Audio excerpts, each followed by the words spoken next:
Good morning आप सभी को। मैं साधना स्टडी की साधना में आप सभी का स्वागत करती हूँ। आज हम अपने दूसरे सीरीज़ पे आ गए हैं चाइल्ड डेवलपमेंट के। हम अगला 10 क्वेश्चन करा दिए थे, 10 क्वेश्चन अब से शुरू करूँगी। तो आज दूसरा भाग है 10 क्वेश्चन का। देखिए, अधिगम और कल्पना। अधिगम क्या होता है? अधिगम मतलब होता है सीखना, कल्पना मतलब होता है इमेजिन। कोई व्यक्ति कुछ अगर सीखता है, कोई कल्पना करता है तो किससे करता है? व्यक्तिगत प्रक्रिया कही जाती है या मनोवैज्ञानिक प्रक्रिया कही जाती है, मानसिक प्रक्रिया या शारीरिक प्रक्रिया कहा जाता है। तो पता है, जब भी कोई चीज़ कोई सोचता है, जैसे कि आज यहाँ पे पढ़ाई कर रहा, कल अपने मन में सोच रहा कि नहीं कल हमारी नौकरी लग जाएगी और हमें इतना ये इमेजिन करता है, तो ये हमारा क्या हो जाता है? कल्पना हो जाता है। या किससे होता है? मानसिक प्रक्रिया से होता है। तो हमारा कौन सा आंसर सही है? पहला का दूसरा आंसर सही है। अधिगम प्रक्रिया क्या होता है? एक मानसिक प्रक्रिया होता है जिससे व्यक्ति सोचता है। कोई भी चीज़ अगर सोचने के लिए करता है तो वो क्या करता है? मानसिक से करता है, मस्तिष्क से करता है। तो इसमें कौन सा आंसर आ जाएगा? मानसिक प्रक्रिया आ जाएगा। ठीक है, तो हमारा ये पहला आंसर सही, तीसरा आंसर सही है। अगला देखते हैं।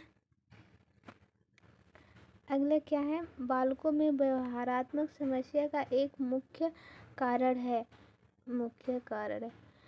बालकों में व्यवहारात्मक समस्या का एक मुख्य कारण है खराब स्वास्थ्य। भी गलत है। कैसे? खराब स्वास्थ्य, मातृवंचन, परिवार की वृद्धि, आकार वृद्धि।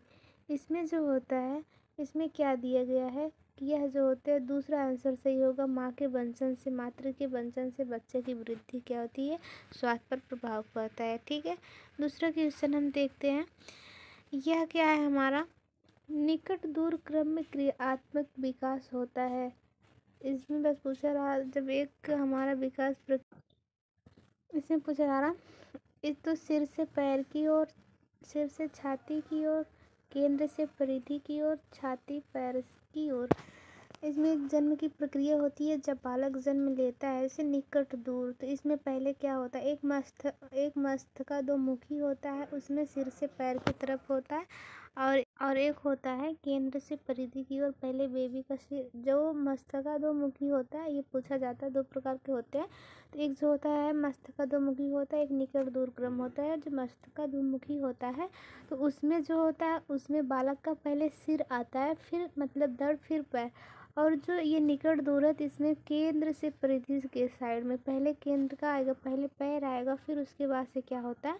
सर आएगा। तो हमारा सी ऑप्शन सही है। ठीक है, अगला क्वेश्चन हम देखते हैं। बालक का विकास होता है।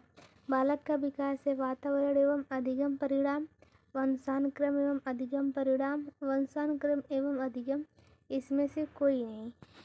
तो जब भी कोई बालक का विकास होता है, वहाँ सबसे ज़रूरी होता है कि वंशानुक्रम एवं वातावरण, उसकी अंशानुक्रम पे ज़्यादा प्रभाव पड़ता है, उसके बाद से उसके वातावरण का भी प्रभाव पड़ता है। तो हमारा 4 का आंसर बी सही होगा। ठीक, अगला क्वेश्चन हम देखते हैं।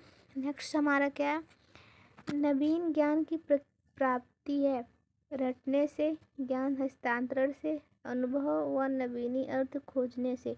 जब भी कोई नवीन ज्ञान का खोज होता है, जब भी नवीन ज्ञान की प्राप्ति होती है, तो हम जब नए नए कुछ चीज़ों पे खोज करते हैं। अभी छोटा बालक होता है, उसको डेली एक खिलौने देंगे, वो क्या होगा?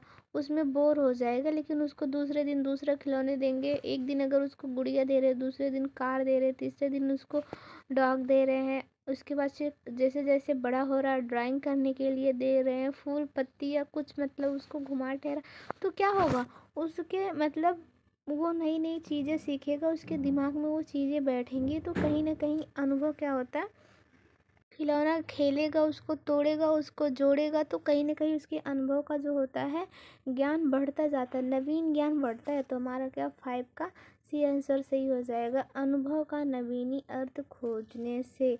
कोई भी चीज़ अगर बेबी को दिखाओगे, बालक को दिखाओगे, डेली डेली नया चीज़ें दिखाओगे, यहाँ लेके जाओगे, तो उसकी क्या होगा? उसके मस्तिष्क में बहुत सारी चीज़ें बैठेंगी और उसके ज्ञान में नवीनता की प्रधानता होगी। ठीक है, ये हमारा अगला क्वेश्चन देखते हैं।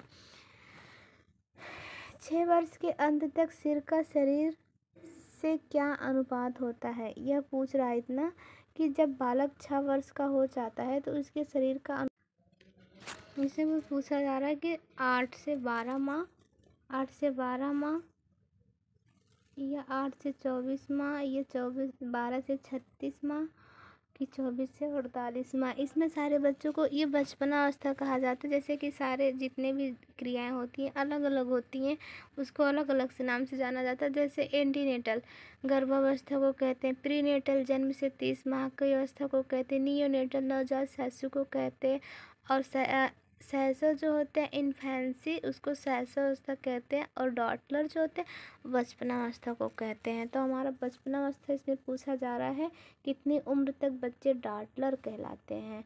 तो 24 से 48 माह के मतलब माह के बच्चे जो होते हैं डॉटलर कहलाते हैं। 7 का हमारा डी आंसर सही है। ठीक, अगला हम चलते हैं। अगला क्वेश्चन हमारा है 4 माह की अवस्था में आमतौर पर बालक का वजन कितना हो जाता है? 2 गुना हो जाता है, 3 गुना हो जाता है, आधा हो जाता है, उपरोक्त में से कोई नहीं।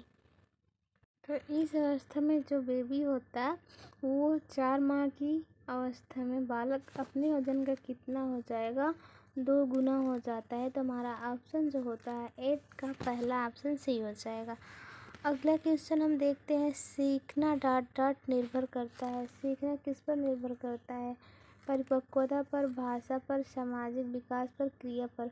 ये सारे इम्पॉर्टेंट हैं, सारे से बेबी सीखता है, लेकिन जो मुख्य होता है उसका परिपक्वता हो जाता है। क्योंकि अगर परिपक्व बालक ही नहीं रहेगा, अगर उसके अंदर परिपक्वता ही नहीं रहेगी तो वो कैसे सीख पाएगा? ठीक है, तो किससे सीखता है? अक्सर जो बालक होता है तो परिपक्वता अवस्था से, अगर बच्चा परिपक्व हो जाता है तो उससे क्या होता है, उसकी परिपक्वता पर निर्भर करता है सीखना। ठीक है, वो कितने क्षमता है उसके अंदर, कितने सीख सकता है। तो ये हमारा पहला आंसर सही हो जाएगा। ठीक है, अगला क्वेश्चन क्या है? मानव विकास होता है, ये पूछ रहा है मानव विकास होता है, क्रमिक होता है, निरंतर होता है, वैयक्तिक होता है, सभी होता है। तो जो विकास हमारा होता है पहले शैशवावस्था, फिर बाल्यावस्था, फिर पहले गर्भाधान अवस्था, फिर शैशव, फिर बाल्य, फिर किशोर, फिर प्रौढ़, फिर वृद्धि अवस्था, ये सब क्या हो जाते हैं? ये सब क्रम ही तो है, निरंतर चलने वाली प्रक्रिया। मानव विकास जो होता है ना वो निरंतर चलते रहता है, कभी ये रुकता नहीं। वृद्धि रुक जाता है लेकिन विकास क्या होता है? चलता रहता है, चलता रहता है। व्यक्तित्व तो हर व्यक्ति का विकास जो होता है अलग अलग होता है। ये विकास जो होता है व्यक्तित्व होता है, मतलब हर व्यक्ति जो होते हैं वो किसी से मैच नहीं करते, वो अपना अलग ही दुनिया में किसी किसी का अलग अलग ही मकसद रहता है। तो इसमें सारा क्वेश्चन सही है, सभी सही है। 10 का हमारा डी आंसर सही है। ये हमारा लास्ट क्वेश्चन है और हम कल कराएंगे। आज के लिए इतना ही। बहुत बहुत धन्यवाद आप सभी को। Thank you. क्लास अच्छी लगी हो तो शेयर ज़रूर, सब्सक्राइब ज़रूर कीजिएगा।